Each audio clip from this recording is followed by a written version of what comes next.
The Center for Educational Media and the College of Education at Middle Tennessee State University are proud to offer professional development to K12 educators in Tennessee through our online video library. These videos are aligned with standards set by the Tennessee Department of Education. For more professional development videos, check out our website at cem.mtsu.edu.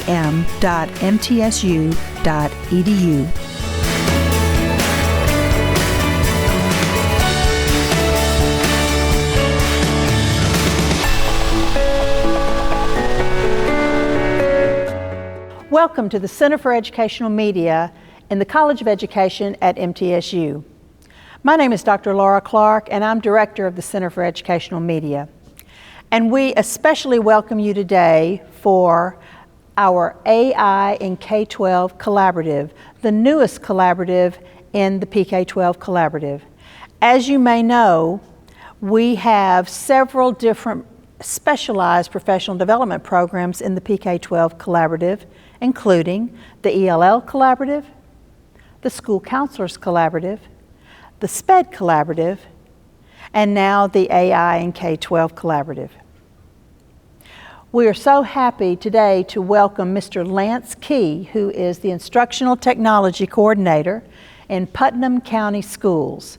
Mr. Key has led some innovative work in Putnam County and across the state of Tennessee, and so we're so happy that he is here today to share some of those ideas with educators in Tennessee in implementing AI in K-12 classrooms. So Mr. Key, thank you for being with us today. I look forward to hearing some of the great ideas you have. Thank you, Dr. Clark. It's always good to be back home at Middle Tennessee State University. This is where I got my undergraduate degree, so always good to be back here sharing. We've been doing a lot of great work in education in Putnam County, focusing on AI. A lot of questions have came out. You know, how are we going to prepare teachers to teach students using AI, but also how are we going to prepare students for the future as well? So this morning, hopefully we can walk through some of those things. As Dr. Clark said, my name is Lance Key, Instructional Technology Coordinator. I've got a few certifications along the way that I have got. Also, I am the Programs and Events Coordinator for TITA. So a couple of things I want to talk to you about this morning. First off is, you know, one, we've got to prepare students for the future. So preparing students for the future, we know that AI is going to be a part of their future. So how do we prepare students for the future, but also balance the security side of this? So I don't know if you've seen lately, but we've had companies that we work with in public education that have had data breaches that has some of our student security. So how do we balance all that? And then last, the integrity. We've got to have integrity in the classroom still, so that we know that students are learning and they're not just, you know, putting things into these AI systems and getting answers out. So we need to make sure that one, you know, we prepare students for the future. Two, we're secure with our student data. But three, we need to make sure that we have integrity in our classrooms. So I always like to start with this slide. We need to make sure that before any of these things we're going to show you today, you check with your district policies. We want to make sure that your district is okay with you using the things we're going to show you today, and make sure that it lines up with your policies. So please make sure that you do that first. And then last, there's a lot of text that's on this slide. I'm not going to read through all this. If you want to look through this later, there were some state laws that was passed with data privacy agreements last year. And those laws state that we got to make sure that any application that we're using, that we're putting any of our student data into, that we have a data privacy agreement with that company. Now, the importance of that is it passes liability from your district to that company when they sign that agreement. So we don't want any districts getting sued. We don't want any teachers getting sued for any application that we're using putting student data in. So please check with your school system to make sure that we have those data privacies in place. Now I'm going to take you back to 1999. I was in high school, and I remember my high school teacher. Now, I'm a math major, so math is my background. First, we'll start with that. But I remember my high school teacher telling me, well, you're not going to have that calculator everywhere you go. Well, I've got a cell phone that I take with me everywhere that has a graphing calculator on it, a scientific calculator, and a statistical calculator that's on there. So I do have a calculator practically everywhere that I go now. Next, Google came out, 1998, and we thought at first, man, this is going to destroy education. Kids are just going to cheat and they're going to use Google, and you know, we really fought it. Until about probably 2010. So one of the things that I hope is our adoption with AI is a little quicker than our adoption with Google, but also I hope that we can put policies and procedures in place so that we can use it effectively in the classrooms. So I want to share with you a little bit about what the data says right now. And these are true facts. 69 million teachers that we're going to need before 2030. Teacher burnout is the highest paying job, or the highest level of any job that's out there right now. We passed the nurses, the RNs, the LPNs now. So we have the highest burnout rate. So we've got to figure out a way to give teachers time back in their day and to ease the load that's been put on them, because we've got more pressure on us than ever's been before. But here's also the fastest growing jobs that we have. So if you look at this, AI is number one. It's the biggest one that's up there. Then you have other things such as, you know, network security, things that lead into that, technology integrations. So these are your top 10 jobs. So we've got to prepare students for these jobs. So how do we do this with integrity, security, all those things in mind? So what we've done in our district, we started off with the red light system, red light, yellow light, green light, but we've expanded it a little bit from here. So first off, if we give a activity, an assignment, a project for students to do, and the teacher says this is a red light assignment, what that means is the student isn't to use any AI at all. Now, are they going to use AI in the classroom eventually in some projects? Yes, but for this particular activity, we're not going to use any AI. All right, then we have orange. So we're breaking it down a little bit more. We've got orange. So this one is AI assisted for your brainstorming. So this may be to help you write an outline or help you come up with ideas, generate ideas of what you're going to do, okay? Then we've got yellow light. So this one is AI supported. So this is to help you a little bit more. Maybe if you're writing a paper, help you write your thesis statement, you know, and then get some supporting ideas. Then AI creation, so green light. And then last, we got our blue, which is wide open, use AI as much as you want. So we want to show students it's okay to use AI, but we've got to use it appropriately and properly. So one of the things that I see that teachers and students both struggle with is prompt writing. Prompt writing. How can we tell the AI exactly what we want it to do? And I'll be honest with you, as a math guy, in the past, my writing skills weren't what they needed to be. But I always said I can communicate with people, and people understand what I'm trying to say, so I didn't put a lot of relevance into that.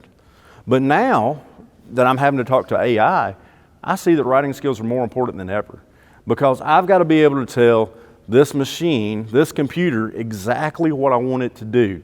And a lot of times what happens is I don't get it right the first time. Well, if we think about the engineering design process, which kind of my background too, you know, we don't get it right the first time. Do we give up? No, we reiterate over and over and over again. So we have to teach students those processes as well. You know, how do we write now? How do we make sure that we're providing supporting details? How do we make sure that we're telling you exactly what we want? What do we do when we don't get it right the first time? Do we just throw our hands up and say, oh, AI didn't work? No, we reiterate just like we did before. So here's some prompt writing. First off, I like to set a framework for this to tell the AI, first off, who you are. So it's important for you to say, I'm a fifth grade English teacher, or maybe I'm a high school math teacher, or I'm a computer engineer, okay? So it knows who you are and how to respond to you. Next, what steps do you want it to take? What are the things you want it to do? Okay. Next, the tone and the format. Do you want it to export this as a PDF? Is this going to be an email that you're writing to your students, or an email you're writing to your parents, or an email you're writing to your principals? Your tone is different for all of those things. So let it know. And then last, what content and constraints that you want it to generate. So Gemini is one of the tools that I use a lot. I did a little research. In our state of Tennessee, 85% of teachers have access to Google tools, which means that your district can give you access to Gemini. I'm not saying you do have access to Gemini, but you have the capabilities to get it, 85%. For the other 15%, most of you are Microsoft, so you have Copilot. So today when I say Gemini, just assume Copilot, because Copilot will do the same things that Gemini does. There may just be a few different language words there that's different. So I've listed here a few different ways, depending on who that you are, whether you're an instructional leader, you're an IT director, you're a teacher, you're a superintendent, that you may prompt and use Gemini. All right, so we're fixing to jump into some tools and how to use some tools in the classroom. I just want to introduce them to you right quick. Here are the three main tools we're going to look at today. First off, Kira Learning. Kira Learning is our computer science curriculum that we use for the state of Tennessee, which means that every teacher in the state of Tennessee has access to Kira Learning. Now, Kira Learning also has an AI platform side as well that we can use for free. So we'll show you how to generate and use some content with Kira Learning. And then next, I'm going to pair Gemini along with what's called Google Apps Script. Now don't worry, if you're not a techie person, we're going to walk you through step by step how to do this, okay? Some of you may never even heard of Google Apps Script before. That's okay. All you're going to need to know how to do is copy and paste, and then after you copy and paste, I'll show you how to deploy it, and then copy and paste again, and you're done. So don't let this feel like it's a daunting task. But these are the main tools that we're going to use today. I'm going to show you a couple others that you may be able to use. Again, check with your district to make sure you have those data privacy agreements in place, and also that you are allowed to use these in your district. Okay, so Kira, we talked about in Gemini. Notebook LM is another powerful, powerful tool. And if you are a Google shop, you're a Google district, which again, 85% of our school districts are, Notebook LM is a great tool that you can use. The great thing about Notebook LM is it is a walled garden. You put your documents in, you ask questions to it. It does not go outside of your documents. It only pulls from your documents. So Notebook LM is a great tool that you can use. Some of you have access to Magic School. We use Magic School some in our district. Canva is another great one. Most of you are probably thinking, oh, Canva just has images and pretty things that I can make. No, it also has AI in the back side of it so that you can create manipulatives and activities, things like that. ChatGPT. Let's talk about that one just a second. So there is an education side for ChatGPT. I have scoured the internet and I have not found anywhere that ChatGPT has signed a data privacy agreement yet. So check with your district to see if you can use that. I personally use it at home myself, but I do not put any student data in it or any of my school data into it. But ChatGPT does have an education side. And last, Claude. Claude has a new coding side that is unbelievable. So Claude does sign data privacy agreements, so that one, if your district gets one signed by them and they say it's okay, that's great. Here are a few others. Perplexity, there's Suno, makes songs for you. HeyGen can help you make videos, all kinds of great tools. But again, make sure data privacy agreement and you check your district policies to make sure that those are okay. So we're going to jump in now to the computer and look at how to build some of this out. I'm going to start, like I said, with Kira Learning, which you should have access to. So I'm going to jump over to that right quick. So when you launch Kira Learning, this is what your dashboard will look like. We're going to focus mainly on the AI tools today. So you'll see on the bottom left down here, we have Create. And under Create, we have AI tools. So once you get to this, you've got all kinds of different learning manipulatives and tools that you can use. The first one I'm going to show you is how to generate a lesson. Okay, just how to generate a quick lesson. So let's say that I'm teaching middle school math. I'm going to go to the lesson studio and say I'm going to use this tool. Once we get here, I've got three options. I can create a lesson for my students based off the standard. I can paste or type a prompt in, or I can import content. Now, the import content to me is very important because we have what we call HQIM, high quality instructional materials, that we use in our district and every district should be using, that we try to stay within those frameworks. So a lot of times I will come over here and I will go to the import content and I will import a PDF or something like that, and then we'll be able to upload that and say, hey, build me a lesson based off of this. Okay. For today, just so that we're quick, I am going to choose a standard. Once I hit choose a standard, I can come in here and select my state. So I'm going to be Tennessee. My subject, we'll do math.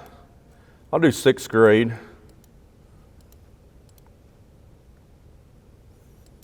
And then I'm just going to look for integers.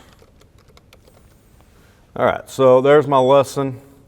Now, if I want to, I can add more information to this. So I'm teaching integers. Let's just say I've got a classroom full of guys and girls who like football. So I'm going to say, let's build this based on football.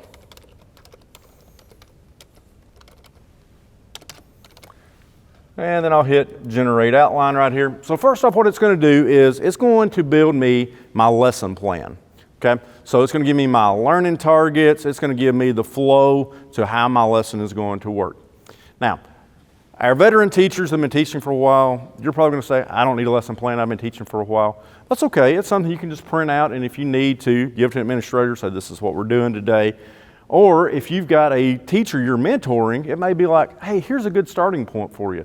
Or your mentor, or your teacher that you're mentoring, they may need a lesson plan that'll help them walk through this day by day. But really what this is doing is it's our prompt writing for us. So it's writing a prompt for us to generate this lesson for us. So I can edit this if I want to. So we'll see first off my learning targets up here at the top. I've got my outline. I've got all of my steps. You'll see that this uses Bloom's taxonomy. So it's going to start at, that DOK kind of level 1, and then it's going to build up as it goes. Once this gets finished, if I want to change any of this, so like positive, negative numbers, obviously this is what it's about, but I could take this out if I wanted to and delete that. But once it gets my outline finished, I'm going to hit generate here, and you're going to see that it's going to start generating this lesson for me. So this is something that, let's say I do an exit ticket one day, and I see, man, they didn't get my lesson today. They're struggling with adding and subtracting positive, negative integers. I can go into this and just say, I need a lesson, a remedial lesson on positive, negative integers. I taught this yesterday. Students didn't really get it. They need some help. What's another way that I can do this? And this will start working on generating you an outline first. Then after your outline, then it's going to go to a lesson. Now, while it builds this out, I'll show you another one that I built. So most of you probably know that the state of Tennessee came out with a law this year that starting next year, we have to provide social media and internet safety classes to students, which I think is a great idea. We need to make sure that our students are safe when they're online. Well, they came out with standards, or the kind of standards, that's guidelines of what we should be covering, but we had no content. So I literally took that resource document and I dumped it into Kira and said, hey, build me these lessons out for me, okay? So this is something, and I am a content builder. I work for an online school. This is something that I built probably 30 courses over the last 5 years. This is something that generally takes us about, really to build a really good course, about 3 years to do, because we build the content. We work with the teacher. We build the content. The teacher reviews it. They come back with the fixes. We send it back to them. They teach some more. They come back with fixes. And we just go through that process over and over again. So really long process. But now we can build this content in about 30 days. So we dump this in there. It still goes through the content review process. So we dump it into Kira. We say, hey, I need this. And you'll see it built all of this out for us. It went and grabbed all the images. It created all the interactivities, all the questioning along the way. So this is what's called the teacher view here. If I want to go into the student view, I'll just press the play button right here. And this will take me into the student view. Now, you'll notice on the side, they've got locks on these, so students can't move on without doing the activities. There's also, I don't know if this one's got one or not, but this also has interactive videos inside of it. So here's one. So the student has to watch this video, and each one of those diamonds, there's a question that they have to answer along the way. So what are we doing? We're engaging the students into the content. So, if my theory is, first, students have to know you care. because you can't teach students until they know you care. But second, you've got to engage the students in the learning. If you can't engage the students into the learning, then they're sitting over there just daydreaming or trying to get on other tabs and things like that. So you have to engage them in the learning. So this is one way that we can make sure that they stay engaged. So they have to click through this content, and every time they get to a diamond here, it's going to ask them a question. As you can see, it's locked right there. All right, we're going to jump back to our lesson. You'll see it's still kind of building out for us, but we'll see that we've got a video that it's pulled in. We've got football plays, welcome to the gridiron, all these things here. This will be done probably in about another 30 seconds. Multiple select questions. So you'll see that it's got all kinds of different technology-enhanced questions that the students are going to answer along the way. Now, if it puts things in there, once it gets finished, if it puts things in there that I don't like or I want to change, it's not I've got to go in and edit HTML or do anything like that. I can come over here to the Kira chat and just say, hey, this video, I don't feel like it matched up. Can you go find me another video on integers from, maybe there's a Khan Academy video that I like. And it will pull that Khan Academy video in, and then it will restructure the questions for me. So this is a really quick tool that you can use to build out lessons. So you can see this one will end up having, let's see, looks like about 10 steps to it. And in those 10 steps, you know, students will have to work through all of these. Kira gets a little mad if I cut it off in the middle of the process, but they'll work through that whole process of the lesson, and I'm keeping all that data in one safe space, which we do have a data privacy with this group. All right, so I'll show you another tool that they've got. Let me back out of this that you might find handy.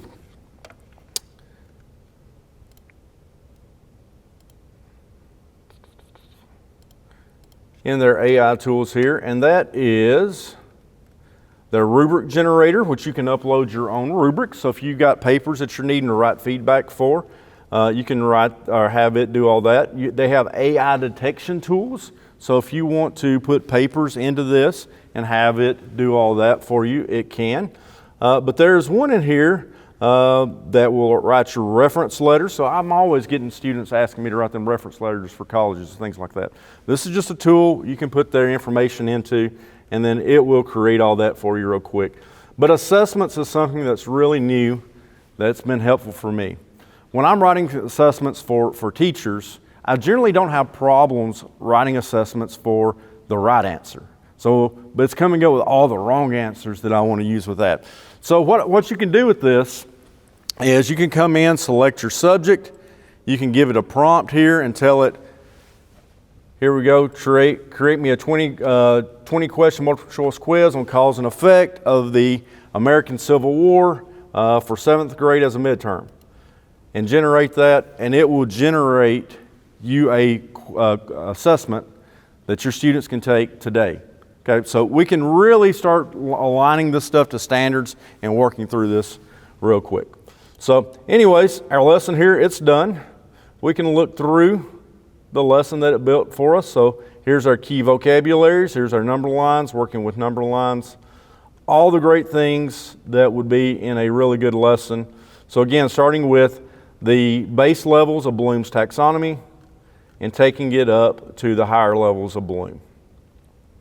So that is Kira Learning. That's a free tool that you've got that you can use in your classroom. Again, assessments, it will write feedback for you for your papers, all those different things. So great tool that you can use for free in your classroom as long as your district says it's okay.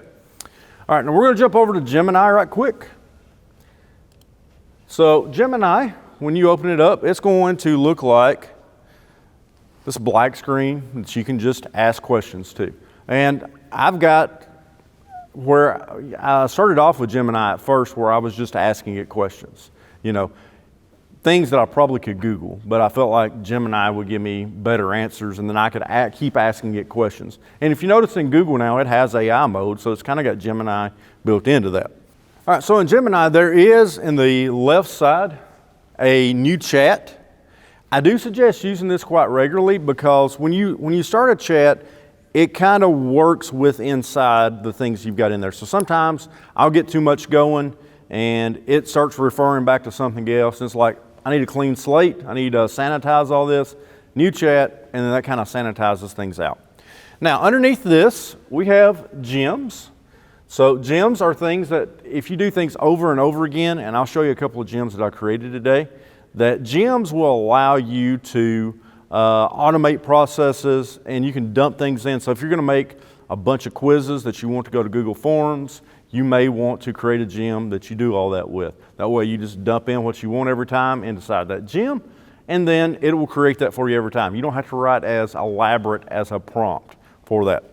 And then underneath that is your chats. So you will see I have lots of chats. They'll keep loading forever down through there. But let's just talk about how to use Gemini today to create some content. So the title of this session was, If You Can Dream It, We Can Build It. And that's kind of where we feel like we're at today. What we started doing in my school district is we started looking at all of our, what they call app stacks. You know, things like discipline referral tools, hall pass tools, things like that. And we spent probably $20,000 to $30,000 last year on building those out. But we've decided this year, or I'm sorry, not to build them out, purchasing those. We've decided this year we're going to start building those out and not spending that money on that because budgets are tight. We need to find ways to cut that. So I'm going to show you a couple of tools that I built first. Then after I show you the tools, I'm going to show you how I built those. Okay? So I house everything in a Google site. So in our district, we have Google, so we have access to Google Sites. That's a free web hosting platform that you can use. So that's where I kind of host all of my AI content that I build out. So if you look up here at the top, I've got one called Hall Pass. This is something that I built out for our school district, and because I'm a teacher, it reads my email, and it's an at pcsstn.com. I have access then to our dashboard. And the dashboard will show who is live in the hallway. So if you see right now, it says there isn't anybody in the hallway, which is a good thing. So if a principal's in the hallway, they're like, I shouldn't see any kids out in the hallway then. I'm going to flip over to our student side, and then I'm going to go to the Hall Pass. And you'll see that it's just one of my demo students. But the other thing is, it auto-reads who my students are. So you'll see this says alpha demo at student.pcsstn.net. Because of that, they don't get access to the hallway. They don't get access to who's in the hallway. So what they get access to is, where are you coming from? So we'll say they're coming from the library. And where are you going to? They're going to the restroom. Okay? And then once they do that, they can start their hall pass. So to me, this is kind of like a clocking out feature. They're clocking out of the classroom. Okay? So now that student's in the hallway. If I go back to the teacher side and I refresh the screen and I click on my AI dashboard now, I will see that Alpha Demo is out in the hallway. So I know that student is there. Okay, I'll also see if there's any other students that are out in the hallway. It will give me a list of all of those students that are there in the hallway. Now, when the student gets back, they can come in. I have returned. Okay, you've returned back. You're clear. And then if I refresh the screen again, we will see that student is no longer in the hallway when I click on my admin dashboard right here. So my hallways now are clear. That's all well and good. That gives me real live time data. But what about if I want to track all that? So what I decided was, let's put that on a spreadsheet as well. So all of that data also goes to a spreadsheet. So here's my hall pass. You can see right there was one that was just added. The student was out in the hallway this morning, duration for 1 minute. So now I can see all of my archived hall passes that's been put out. So I'll zoom in on that just a little bit so y'all can see that a little better. There you go. So I can see every student who's been out in the hallway, how long they're out in the hallway. So now we can build a dashboard and we can see what teachers are letting students out in the hallway the most. Where are kids going the most? How long are they in the hallway the most? Oh, there was a problem today in the hallway during this time. I can go look and see every kid that was in the hallway during that time. So this is a hall pass feature that we built. I've got a spreadsheet, and I'm sure we can share this out with you, that has my hall pass maker and the things that I prompted to make it. I said, I would like to make a hall pass system, blah, blah, blah. Pretty much, if it's students, do this. If it's teachers, do this. And then we're doing it in an app script, okay? So let's first talk about my app script gem that I made, because I have used the app script tool so many times that I went ahead and I made a gem for it. You don't have to do this. You can type this in every time if you want to. But when I open a gem up, I can hit edit. And then you can see the prompts that I wrote for it. So the prompts are going to be right here. There's my description. Here's my instructions. So I want a single, fully functioning HTML using Google Apps Script, which is a .gs file. Don't worry about that. We're going to show you how to do it in just a second. And an HTML file for a web app. The app script will ultimately be embedded into a Google site. That is all the information that I gave it to. All right. So now we take this app script gem that I created. And again, like I said, if you don't want to create a gem and you want to play with it a few times, just copy and paste that straight in just like that. And now we're going to grab our prompt here. And I did start off, so you can see my iterations here. This was step one. This is what I told it step one. So I'm going to come into Gemini now, and I'm going to paste this in, press enter, and now it's going to generate that GS file, which again, it's a JavaScript file, but GS file, and it's going to create that HTML file for us. So let's see what it did the first time out. So here's my JavaScript file, my GS, which there's a copy button over here in this to make this easy for us. And then here's my HTML file. So I'm going to just do my first iteration that I did the first time, and we're going to see what does it export out for us. All right, so first thing I'm going to do is I'm going to copy my JavaScript. Here's my JavaScript. I'm going to click on copy code. Now, we're going to go to Google Apps Script, which we haven't been there yet. So the easiest way to get to Google Apps Script is go to script.google.com. Script.google.com. And when you get there, you'll see all these projects I've got. You're not going to have any. That's okay. We're going to start your very first project. So script.google.com. When you get there, we're just going to go to New Project.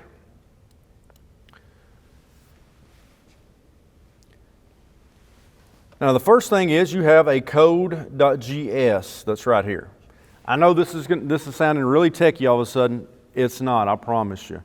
Code.gs, all we're going to do is we're going to paste in our code that we just copied from Gemini right into that. So first I'm going to delete everything that's in the code here. Delete. And then I'm going to paste. There's all my code that I just got from Gemini. Okay? Second step. I have to have an HTML file with this, and it has to be called index with the lowercase i. Index.html. So to create that, over here where the plus sign is by the files, we're going to hit plus, add file, and we're going to say it's an HTML file. The HTML file is named index, I-N-D-E-X, and we're going to press enter. It's going to put some code in there, but we don't want that either. We're going to delete that. And we're going to go back to Gemini now. And we're going to copy the HTML here, and we're going to paste that in. We're going to do this process a few times today. So if you need to practice that a little bit, scripts.google.com, delete out the GS code, paste in from Gemini, create an index.html file by hitting the plus sign, and then paste in your code there. Delete out the code that it put there, paste in your HTML code. Now, we've done everything except for save the file and deploy the file now. That's going to be our step 3.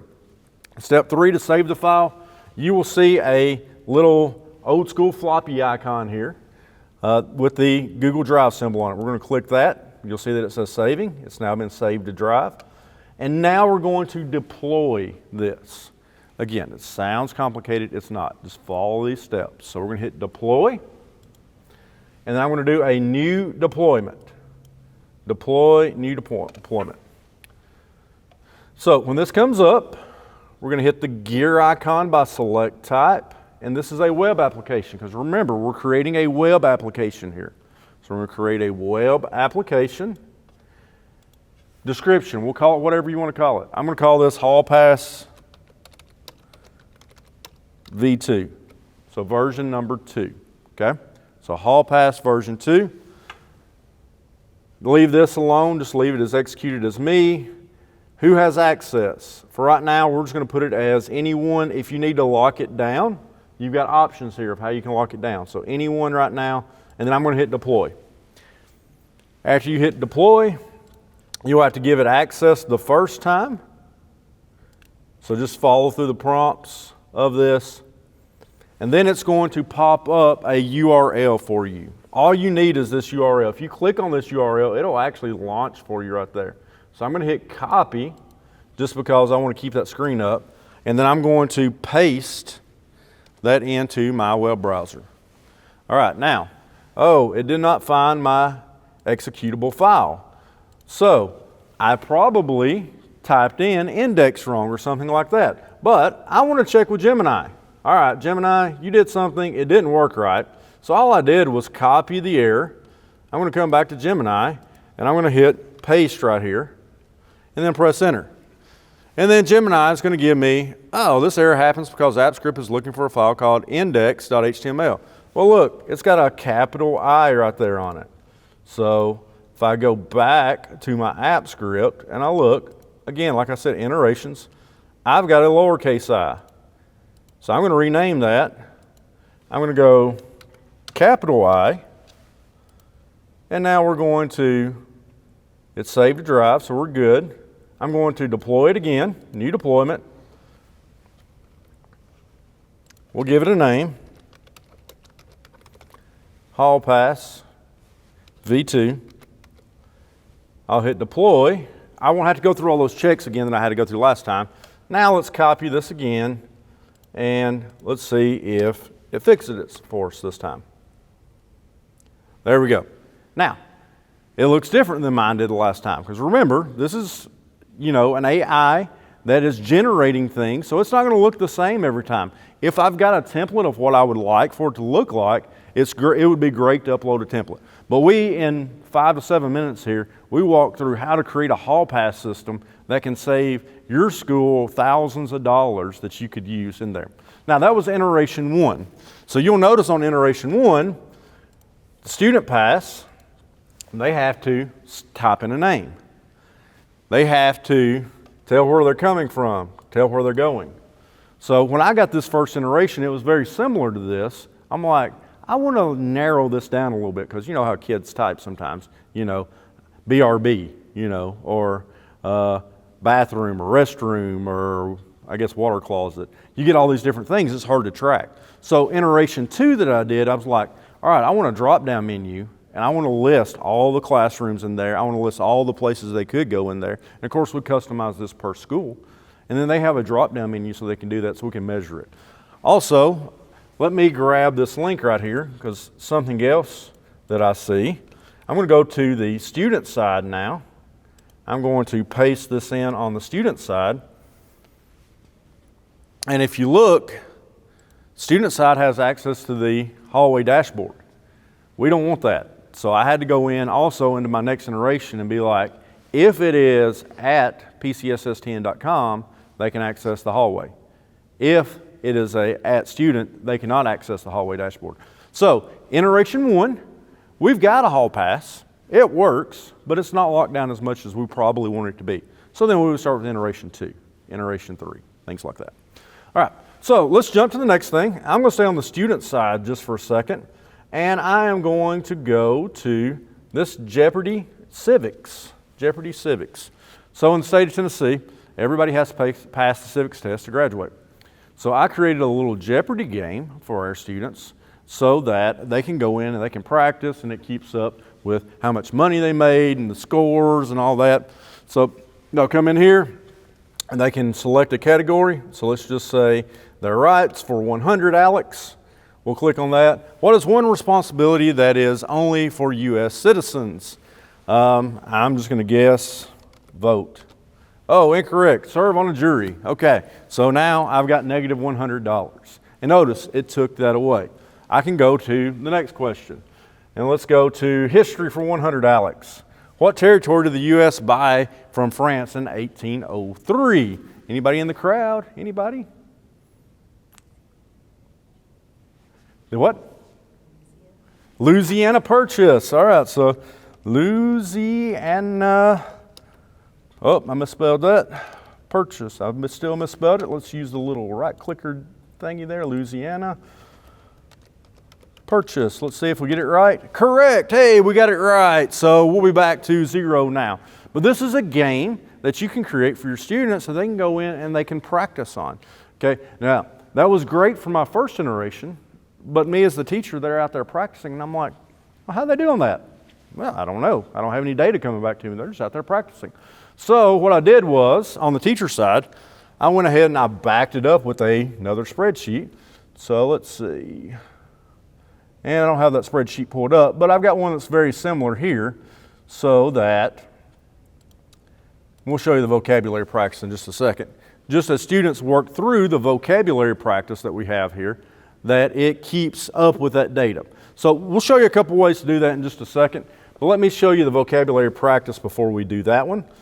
So if we go here to our sites and third grade vocabulary game. And then I'll show you how to build these two. So this one, it's got a little bit different feel to it because this is for kids. So we're trying to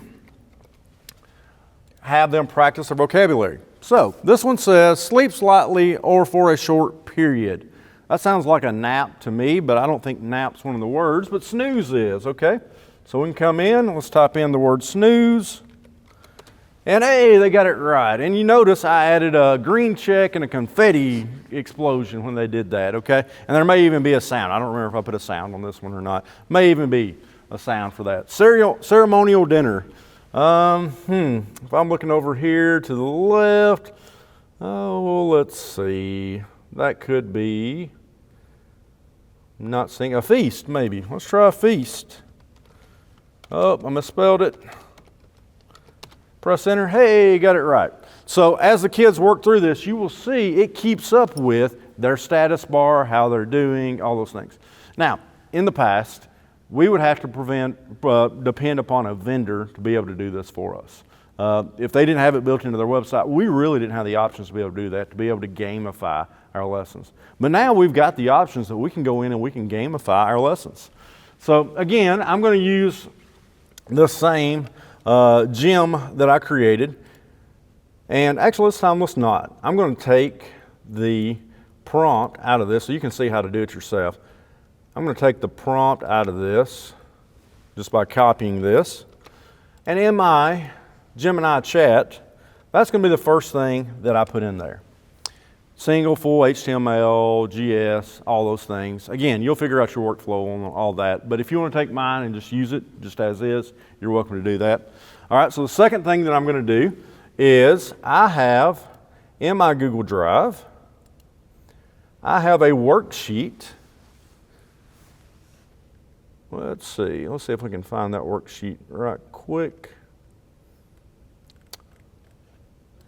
Go here and go to in my AI stuff here. I have that worksheet. Notice it's a worksheet, came from publisher, matching words. So the kids write the name in the box. Teacher has to manually grade that, and I'm just going to insert that right there. Okay? Now, I'll go back to my spreadsheet where I wrote my prompts, and let me zoom back out on this guy so I can just see it a little better. Let's see. Spelling and definitions. So I would like fun game, blah, blah, blah. Here we go. So I'm just going to copy this. Let me zoom in on it so you guys can see what the prompt looks like. So I'd like to make a fun game where students can practice their vocabulary words. Make it with bright colors, exciting sounds, confetti when students gets it right. Also, keep up with student score on a dashboard, but also export that to a spreadsheet capturing the student's email. Because again, as a teacher, I want to know the data on how the students are doing.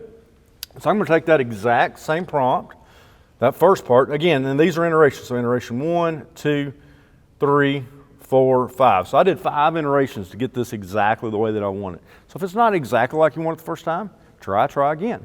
Okay, so we're going to jump into Gemini. I am going to paste that prompt there. So I've got 3 pieces right now to this prompt. Part number 1 is, here's the worksheet that was, flat before, as I would call it, okay? Kids have to write on it, they have to turn it in, teachers have to grade it, they have to give it back. With this, kids can go in, type in their answer, get immediate feedback. Teachers get the data on the backside, okay? So that's part 1. Part 2 is, what do I want you to do with this? Going through that prompt writing before, if you remember. What I want you to do with this? Well, this is going to be on a Google site. This is going to be embedded from Google App Script. And now my prompt. So I want to make a cool game. I want kids to get entertained, engaged into the learning. So now I'm going to hit make this for me. And here we go. Fantastic idea. See, Gemini, in case you don't know, AIs also are kind of written to, I would say, flatter you or to give you positive affirmations. So, great idea. So here you go. It gave me all the code. Now read this as you're doing it. Replace any existing code. Yes, that sounds good. Create, capital I, so I should have read before. Place that in there. And how to deploy. Note, here we go. All right. So here in a minute, we'll see what it does, but a lot of times it'll ask me to hey, I need the ID to a spreadsheet to put this data on there. Well, I'm lazy, so what I do is, you'll see that I did it here. I went back and I just said, hey, here's my spreadsheet, add what you need to. So just create a blank spreadsheet, copy and paste the URL, and then tell Gemini, hey, this is where I want my data to go. I don't know how to do it, but just do it for me, and it will. But for right now, let's just see what iteration 1 of this looks like. So we're going to go back to our app script, and we're going to create a new app script. So I'm going to click here on this button that says app script right there. That was my old one. And I'm going to go new project. And something I probably should have showed you last time, you can name your projects here. So this is going to be game, vocab,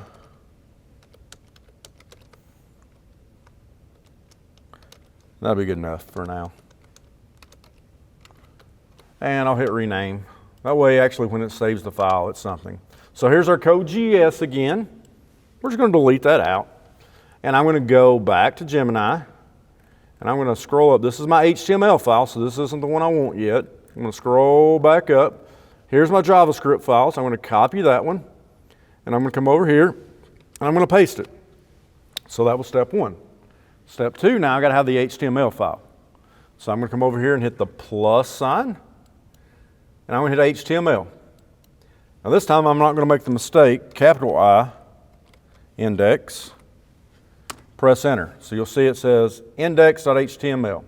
I don't need any of this, so I'm going to delete that out. I'm going to go back to Gemini, and I'm going to copy this, and I'm going to paste this. Next, I'm going to save my file just so that it's in there in my drive and I know that it's good. And now I'm ready to deploy this Google App Scripts out. So I'm going to hit deploy, new deployment. I'm going to hit my gear icon right here, web app, and we're going to call this vocab game 2. And who has access to it? Right now I'm going to do anyone. I'm going to hit deploy. Now, again, it's going to ask me for access authorization the first time. So we'll click on that, continue, and then it's going to give me my link. So I'll copy this, and then I'll come over here and I'll paste that again. And then my game should pop up here on the screen. All right, so this it made it a little different this time. This is a matching game. All right, not bad. So if I'm looking for terrible, what is terrible? I can come over here. Let's see. That is, actually let me go the opposite way. So I saw a long arching, long arching building or gallery. That is an arcade. So there we go, confetti. Hey, you got that one right. And notice it disappears this time. If I'm okay with this iteration of it, I would stop there. If I want it to change up a little bit, so if I look up top, it should be keeping up with my score. It gave me a 10 out of 10, or 10. I've got 19 matches left. So flowerless seed plant, that sounds like a fern or something like that to me. There we go, a fern. Confetti again, hey, I got it right. It removes them. 20, I got 18 matches left. Let's see what happens if I get one wrong. A pile, made by interlacing. Oh, it won't. Okay, so it doesn't take them away. It doesn't give me a, hey, this is bad. So depending on what you want here. So this is iteration number 1. If you wanted to go through more iterations of this, again, I said, hey, attach it to a sheet. Here's the sheet you need. I said, this is just matching, not a game, okay? So then I told it more information of what I wanted along the way. All right, so this one, this was a cool game to kind of engage and interact your students with the learning. So let me show you how I house them right quick, and then I want to show you one last tool for the day that might save you some time along the way. All right, so to go to a Google site, you just simply go to sites.google.com. Now, this is something you will need to check with your district with. Not all school systems allows teachers to create Google Sites, okay? But I'm sure Microsoft has a version of Sites as well. But if you have capability to create a site, you can go in and just hit the plus sign here and create a site. I pretty mine up a little bit. I've added a few tools and things like that along the way. Once you get in here, all that you're going to really want to do is create pages. So I'm going to click over on the side. This is what it'll look like when you come in. I'm going to click the word pages right here. And we're going to want to create a new page. So to create a new page, you hit the plus sign at the bottom right here. And you'll see you get all these different options. Well, the option that I use is called the full page embed. Full page embed. Because what that's going to allow you to do, that same code that we copied and we just put in a browser, it'll actually embed it then into this page so that you can have students on one site and they don't have to go click a link somewhere or do this or that. It's all in one place. So I'm going to click on full page embed, which is these two little symbols there. And if you notice, all of my pages I've got built here has those symbols on it. So I'll click on that. I'll give it a name. So this is going to be vocab 2 for me. I'll hit done. And then I'm going to hit add embed right there, add embed. And I'm going to paste that same code that I copied over here. So when let's see, back right here, this code right here that I copied when we were deploying it, I'm going to come in here now, if I can find the right tab, and I'm going to paste that same code right there, and I'm going to hit insert. Now, when I insert, it's going to put that on the page right there. It is embedded into the website now. So you can have one Google site that you embed all of your tools into, and then you can just take that link and put it in your Google Classroom or your Microsoft Teams, and then your students can get to it that way. Now, in Google Sites, you do have to publish your changes. So to do that, the big blue button up there that says Publish, you just click on Publish, and then you can click on Publish again, and then that will publish that new V2 site. And if you want to test it, we can go back over to the student page, which is, this is my student. I can refresh this, and then now we should see the new version of that come through. Okay, so there's my Jeopardy, here's my AI stuff, all kinds of different tabs here along the way that they can get to. Okay, all right. Last thing that I'm going to show you, this came at request. I don't have this one deployed because this is something that came at request in one of my schools that we're testing right now. We use a product called AimsWeb, and with AimsWeb, the students write on a piece of paper, and then the teachers have to use a rubric to grade their writing. It's kind of like a benchmark that they do a few times a year. Students have to handwrite out to a prompt. They have to go in and count every single word, and they have to check for spelling, grammar, different types of correctness. So it's a very tedious process that they have to go through. So I had a school reach out to me and was like, is there a way that we can speed this up so that, maybe it could count the words for us or check for misspellings? And I said, I don't really know. I said, let's just try and write a gem and see what it'll do. So I think so far it's been fairly positive. I'll show you how I built that right quick and what it looks like. So if we go over into my gems, you'll see Ames Web Grader is sitting right here. And just to show you the construct of this, so I'll go into the edit menu. So gave it a name, Ames Web Grader. Description, word count, score, provides feedback. I'm asking for everything to start with because I don't know what we're going to get, but let's try it out. So students in 3rd grade will handwrite papers.